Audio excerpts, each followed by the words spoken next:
Um, just like every February, I've got to watch Roots, the complete miniseries, and it's always hit a hard spot for me. It's the greatest miniseries ever.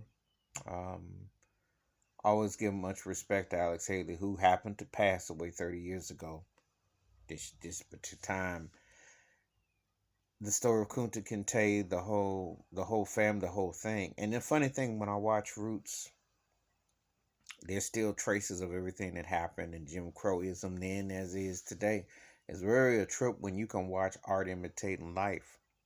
It's very when you see a lot of the parallels of the plantation to the modern day plantation, the quarters, the whole mindset, the agenda.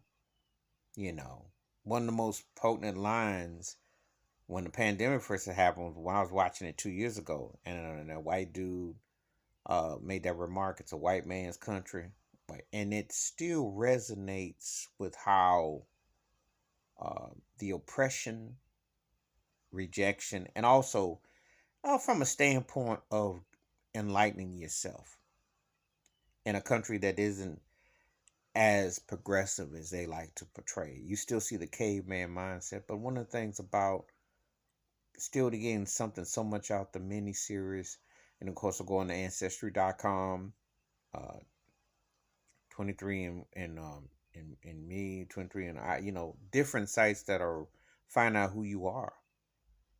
Because that's very important as a black person in this country, knowing who you are, knowing where you came from, and not letting the whitewash of the school system and other systems dictate. And also understanding how you have to enlighten yourself and use common sense because there's a lot of traps to program you, and it's very potent to certain things that you can learn a lot upon going back and watching and reflecting.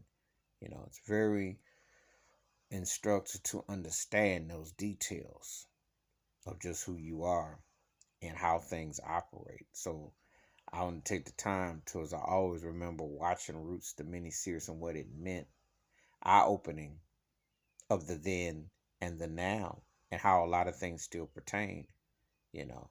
And before some people go and say, well, Alex Haley lifted this or this is that, that story and things that happened in those circumstances still pertain to this day.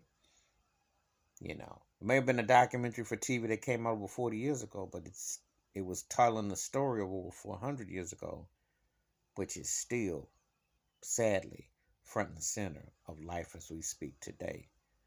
So what has been learned in all of that? And do you know who your roots are? And do you know where you come from? And do you know who you are and what you represent? And not what America with three Ks will have you think you are, and how they dictate and how they enslave. Because the funny thing, I was talking about roots, and I was thinking about Chicken George getting shipped off to England because the master lost the chicken fight and the bunny and didn't have the money to pay.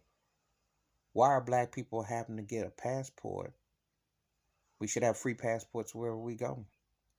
Because technically, our social security card is our passport. That's a documentation that America owns and operates through us wherever we go. Think about it. We should have passport everywhere. Our blood is everywhere, and reparations are owed everywhere. So why is that? That's the power of watching Roots and putting a whole lot together and connecting a lot of dots. And sometimes art does imitate life. You have a good day. I'm out.